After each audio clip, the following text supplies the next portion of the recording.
Thank you for the opening. It was just hitting me right in here. And it's questions that I started to formulate before coming here. And it was really something I wanted to get to know, like who I was, how I can manage my vibrations more, and really use this connection to source. I've been having experiences over the last couple of months that have given me the opportunity to really see where I've been able to move vibrations, see my thoughts clearer, but at times I still get stuck. And I want to be able to use more of the processes or get through the negativity quicker. Like right now I'm going through an instance at work where I'm dealing with someone who wants to leave that we've been working with.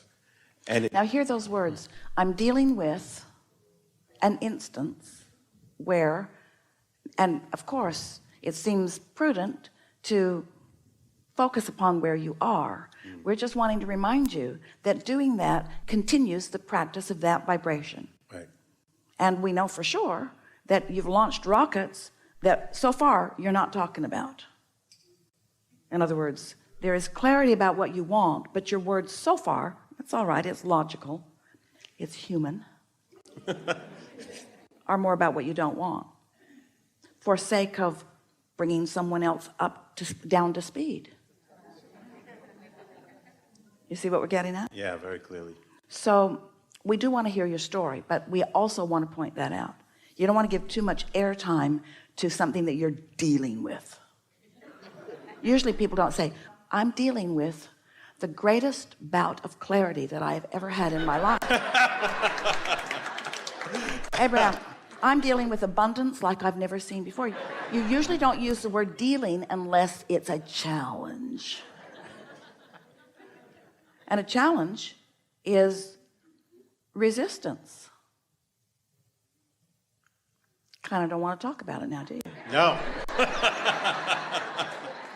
Not at all. Well, what is it that you do want? What has this experience highlighted for you? What is in your vortex now in a clearer way, in your vibrational reality? What is in the vibrational version that you're not quite yet letting yourself realize? You're not quite in the receptive mode, so you don't quite know what to do. But what is it that is vibrationally over there? What is it that you desire as a result of this wonderful, no sarcasm there, wonderful life experience that is causing expansion for you? Yeah, well, that's exactly how I'm holding it. And there's like underneath, I know that everything is working out for me. And I know that this is really positive and going. So did you hear that distinction? Underneath, not out here where I can see it. It wasn't there yet. Underneath all this crap is some good stuff. True. So more emphasis on the good stuff and less emphasis on the underneath. Yeah. Continue. Well, I guess in the vortex version, not I guess, what I wanted. Well, it's all right. We're not wanting to stop you from saying what you're saying. You are doing a wonderful job of demonstrating for everyone what you typically do that causes you to throw resistance on your own path. That's as big as it gets. There's not someone trying to prevent you from your well-being, and you're not self-sabotaging deliberately. It's just reality causes you often to put stuff on your path that keeps you from moving in the direction of what you really want. We just want you to understand that you're doing it. So you're about to tell us what's in the vortex that you are recognizing, the improvement that you can feel you're on your way to. We're going to ask you a question. Yeah. I want all of you to really listen in, because this is a perfect place for you to hear this. Do you believe us when we say that there is a vibrational version of you that is the full expanded version of you, and that your inner being, that source, stands there as that version and is calling you toward it? Yes. Do you accept that? Yeah. So since that is what's going on, and since you are wherever you are, isn't it logical that as you're being called on your path of least resistance, that if you've got a bunch of resistance on your path, that some of the resistance you're being called through might not feel so good as you're coming through it? Ooh, that's really worth thinking about, isn't it? Yeah, very much. Which means, now this is what we really want to say. We really want you to hear this. Which means sometimes your own beloved, brilliant, pure positive energy inner being is calling you right through stuff you don't want on your way to what you do want. Oh, wow. It's the path of least resistance. It's not the path of no resistance. Eventually, you'll never get there. It's the path of least resistance, and you are where you are.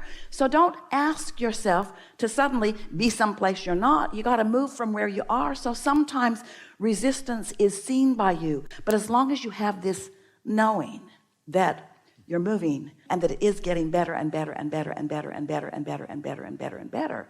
You see, you didn't say, oh, I'll go to the leading edge.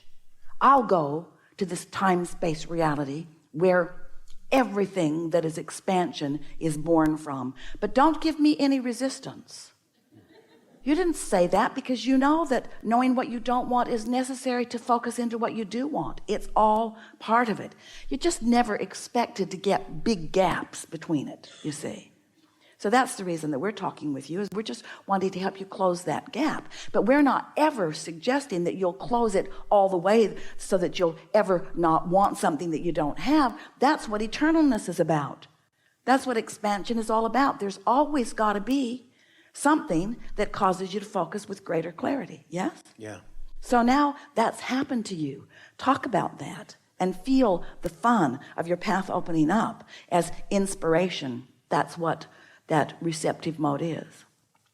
So before we go further in this conversation, and we want to demonstrate for you what the process is of creating reality. Don't you sort of kind of want to know that? Yeah. How is reality created? Because Abraham, you say that we are vibrational. It doesn't seem all that vibrational to us. There are textures and flesh, blood, and bones around, and there's substance, and there's gravity, and there are spaces, and I'm perceiving life so vividly here. This feels like reality. And we say, it is reality. It's your receiving of reality. It's your perceiving of reality.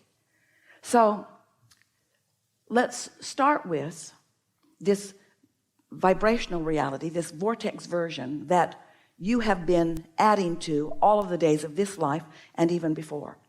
So there is the true version of who you are in this vibrational reality. You can't see it, hear it, smell it, taste it, or touch it, but you can feel your relationship with it through your emotions. So here's this vibrational version of you, and let's call it a vibrational version. It's a vibration. Now, some of you have been so kind to listen to us through all of the years of our rampages as we've taken you through you create your own reality, to upstream, downstream, to get into the vortex. And when we wrote a book, a really good book about the vortex, many of you came to the place where you said, Abraham, I accept that my abundance is in the vortex, but how do I get it out of the vortex and into the bank? And so we say, by being in the receptive mode, but here is a vibration that you have to perceive. So here's this vibration, and you are somewhere in relationship with it. So let's say you've been feeling good. You went to bed, you got up, you didn't get focused upon things that have gone wrong yet. So you're still tuned in, tapped in, turned on. The momentum of your vibration stopped while you slept, and so you're feeling pretty good. Maybe you even brushed your teeth and had something to eat and meditated for a while, so you're in a high-flying, good-feeling place. And so you are in close vibrational proximity to the vibration of your inner being. And because you are in close vibrational proximity to your inner being, you receive an idea. You're in the receptive mode, and an idea comes. And when it does, you feel positive emotion about it. That's vibration turning to a thought. That's vibration turning to a thought. In other words, that's creation beginning to manifest. Now, as you hold that thought, you believe that thought, you like that thought, you focus on that thought, you practice that thought, you make that thought your own. Now that thought is so known by you, and because you are the vibration of your thought, that means that your vortex version of you and your physical, so far manifest, so far realized version of you is in the same vibrational place, which means you're standing right there. All of the resources, all of the energy that creates worlds is right there pulsing with you. There's no resistance on your path, and now the ideas are really beginning to flow. Another idea, a rendezvous. In other words, this vibration turns to an idea and an emotion. The idea and emotion come so close at the same time that you can't even tell which came first. Thought came first, emotion immediately there. And then more ideas, more rendezvous, more experiences, more relationships, more manifestation, more realization, to the point that you're manifesting it in such steadiness that others around you are beginning to notice it too. So the conditions start showing up because you have allowed the vibration to become the condition of your desire. What goes wrong with so many of you is that when you're looking at a condition that feels good, you feel good. And so then you become sort of demanding that the condition give you a reason to feel good. And we say, it does not work that way. You must find the vibration that creates the condition, but you must find the reason to feel good unconditionally. Unconditionally. When you find the reason to feel good unconditionally, and why would you? Because you accept that you are vibrational, because you believe in the laws of this universe, because you trust your own emotional guidance system, and because things are always working out for you. After a little while, wherever the condition is irrelevant to you, because what the condition is just highlighting. Sometimes those conditions are actually causing clarity to come to you, so that ideas are coming to you. Sometimes you've got the wrong person on the job, and you think that what Abraham teaches, oh, this is the art of allowing. Allow them to be the miserable employee that they seem to be, and you just hang in there, tripping over all the bumps that they're giving you all along the way. Meanwhile, you're just focus willing yourself into oblivion. Sometimes the path of least resistance is to take a step away from unwanted and toward what is wanted.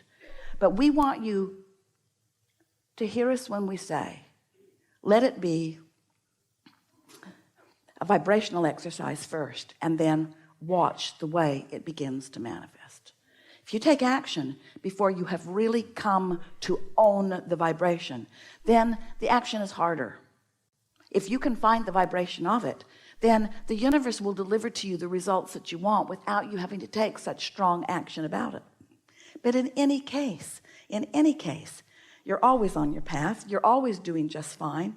And you're worrying way too much about where you stand in any moment, because where you stand in any moment is really not that important given the big picture. It's like Esther driving. She drives as much as she can find a reason to do it. And so it's like Esther driving from San Antonio out to San Diego. And think about how illogical it would be for her if in every moment she was taking a snapshot of where she is in relationship to the destination. What if you put your windshield in the floorboards so that you could really study where you are? You don't even think too much about where you are now. Cactus. Now. You don't do that. You can feel your on your wayness to something elseness, can't you? You can feel that. And so don't make such a big, hairy deal out of wherever you are. Just accept it as a part of this path that is open and delightful. So now what? I'm good. I'm good. You're done. Then our work here is done. Yeah. Thank you.